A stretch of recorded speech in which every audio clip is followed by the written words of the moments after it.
Hello दोस्तों, मैं स्मिता शंकर शिक्षा सिंधु में आप सबका बहुत बहुत स्वागत है। दोस्तों, कैसे हैं आप सब लोग। आज इस टेस्ट सीरीज़ का चौथा दिन है। पिछले 3 दिन से हम 10-10 क्वेश्चन डेली सॉल्व कर रहे हैं और आज यह चौथा दिन है। आज भी हम 10 क्वेश्चन सॉल्व करेंगे।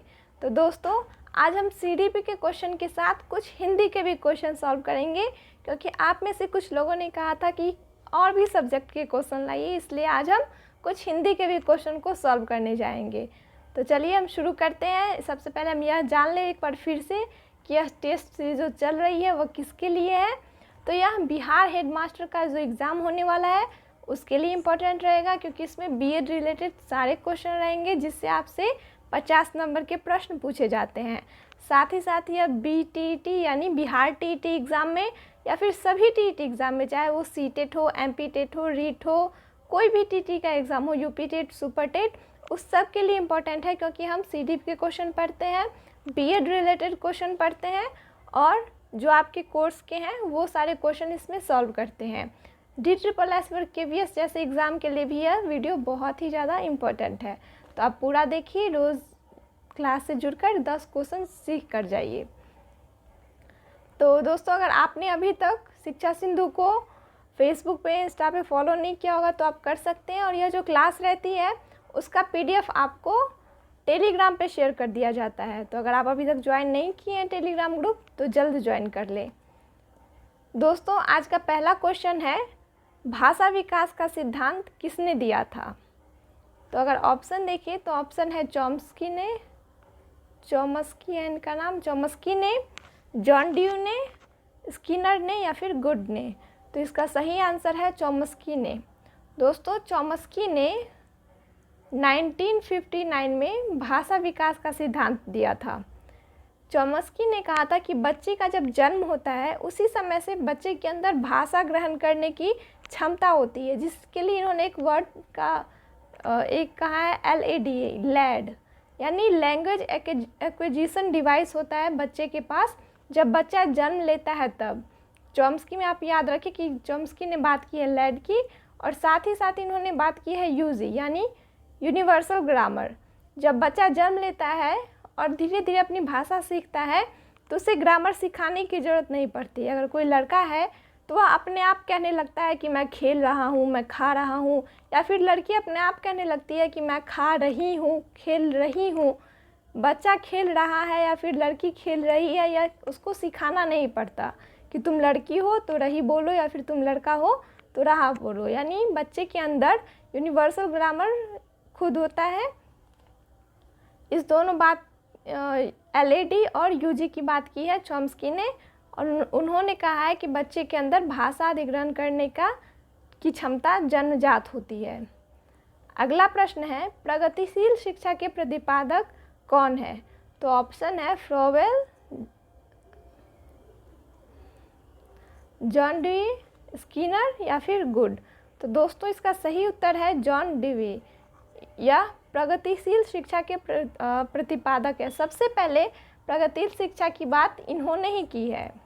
इन्होंने शिकागो में 1896 में सबसे पहले एक विद्यालय की स्थापना की, जिसका नाम इन्होंने प्रगतिशील विद्यालय रखा, प्रोग्रेसिव स्कूल जिसे कह सकते हैं। इन्होंने प्रोग्रेसिव स्कूल की स्थापना की सबसे पहले शिकागो में 1896 में। इसमें इन्होंने कहा कि बच्चे हमेशा करके सीखेंगे।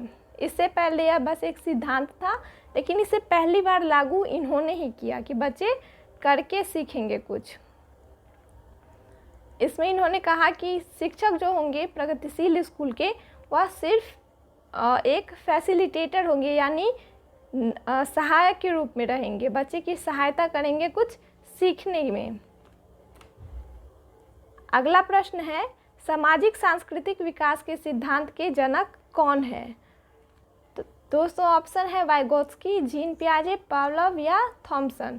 तो अगर आप कहीं भी किसी भी क्वेश्चन में सामाजिक शब्द देखें, इस शब्द को हमेशा याद रख लें, सामाजिक और सांस्कृतिक शब्द की जहाँ कहीं भी बात की हो तो आप सबसे पहले ऑप्शन में वाइगोत्स्की ढूंढें, या फिर क्वेश्चन में वाइगोत्स्की का चर्चा किया गया हो तो ऑप्शन में सामाजिक सांस्कृतिक ढूंढें, क्योंकि इस पे इन्होंने सबसे ज़्यादा जोर दिया है, इसलिए इसका सही उत्तर है वाइगोत्स्की।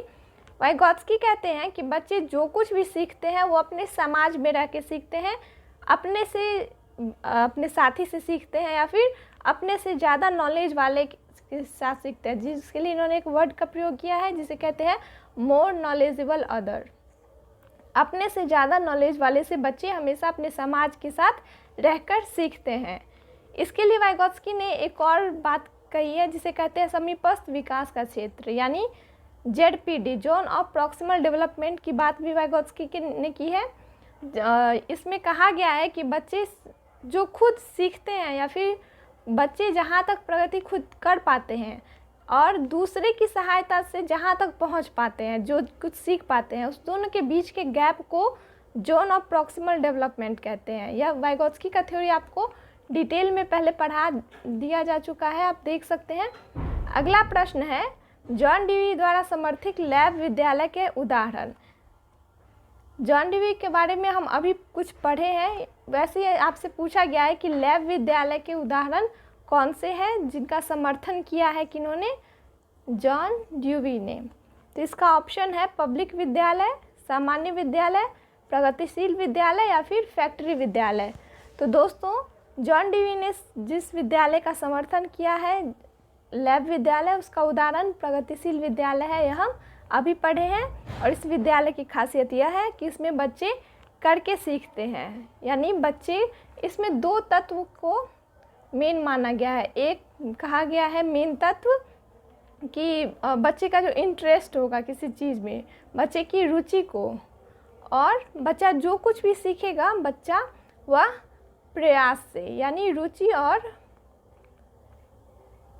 प्रयास को इन्होंने मेन तत्व माना है प्रगतिशील विद्यालय का। अगला प्रश्न है अतिवृष्टि का विलोम क्या है। यहाँ से शुरू होता है आज के हिंदी का क्वेश्चन। तो अगला प्रश्न है अतिवृष्टि का विलोम क्या है। अतिवृष्टि को हम कह सकते हैं अतिवर्षण। अतिवर्षण का विलोम पूछा गया है। ऑप्शन है अपवृष्टि, अनावृष्टि, कुवृष्टि या फिर सुवृष्टि। तो इसका सही आंसर होगा अनावृष्टि। अति का मतलब होता है अधिक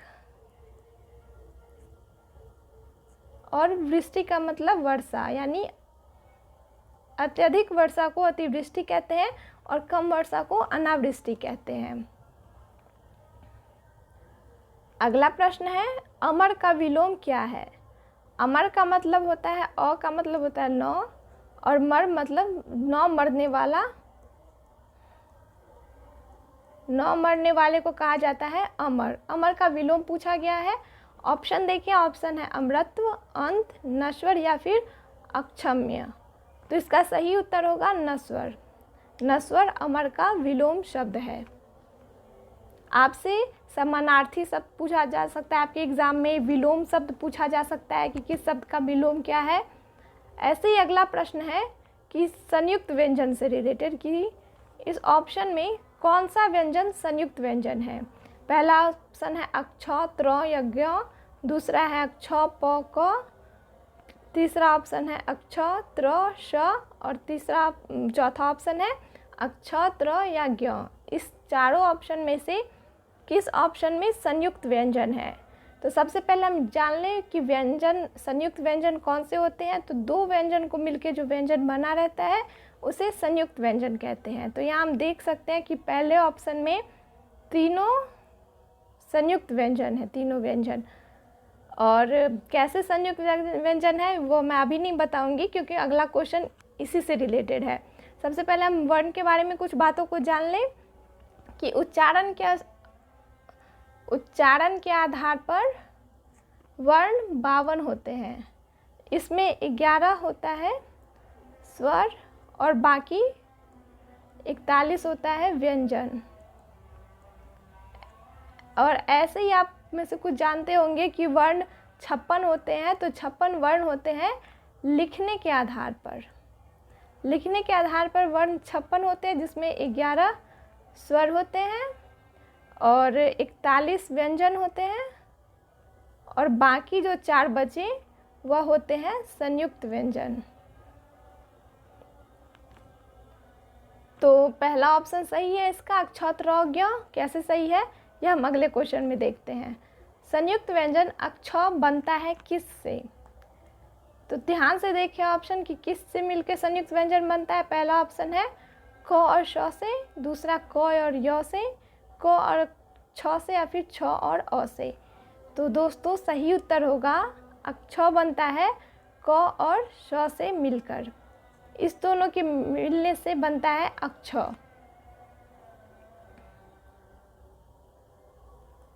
अगला प्रश्न है त और र के मिलने से क्या बनता है? तो त और र के मिलने से तर बन नहीं सकता, क्योंकि इसमें त में भी अ लगा है, र में भी अ लगा है, लेकिन यहाँ पे त भी आधा है, र भी आधा है, यानी दोनों में से किसी में अ नहीं लगा है, स्वर नहीं लगा है। अगला प्रश्न, अगला ऑप्शन है त्र। त और र मिलके क्या त्र बनेंगे, या फिर त और र मिलके छ बनेंगे, या री? तो इसमें से सही उत्तर होगा त्र, यानी आधा त और आधा र मिलके बनते हैं त्र। और आज का लास्ट क्वेश्चन है कि चंद्रमा फंदा अंत में क्या है? तो ऑप्शन है अनुस्वार है, अनुनासिक है, स्वर है, या व्यंजन है। तो इसका सही उत्तर होगा अनुस्वार है। ये क्वेश्चन आपको बहुत इजी लग रहा होगा, क्योंकि यहाँ पे अनुस्वार आप देख पा रहे होंगे। लेकिन यह क्वेश्चन अगर सही तरीके से पूछा जाए तो आपसे ऐसे पूछा जाएगा कि चंद्रमा फंदा और अंत में क्या है। तो आपसे अगर आप ध्यान दें कि अगर ऐसे आपसे पूछा जाए फिर भी आप कहेंगे कि इसमें अनुस्वार है। तो दोस्तों यहाँ पे ख़त्म होता है आज का 10 क्वेश्चन। उम्मीद है कि आपको यह क्वेश्चन अच्छा लगा हो। आज सीडीपी के साथ कुछ हिंदी के भी क्वेश्चन थे। ऐसे ही आप हमें बताते रहिए कि आपको किस किस सब्जेक्ट की प्रैक्टिस करनी है टेस्ट सीरीज़ में, और कौन कौन सा सब्जेक्ट ऐड किया जाए। और यह टेस्ट सीरीज़ आपकी चलेगी, इसमें 50 क्वेश्चन का होगा। कल इसका लास्ट डेट है। और हाँ दोस्तों, लाइव क्लास जो हम लेना शुरू किए थे, तो उसकी अगर बात करें तो अब आज नहीं हो पाया, इसलिए आज रिकॉर्डेड क्लास ही है। अगले दिन से कोशिश करेंगे फिर से लाइव क्लास लेने की।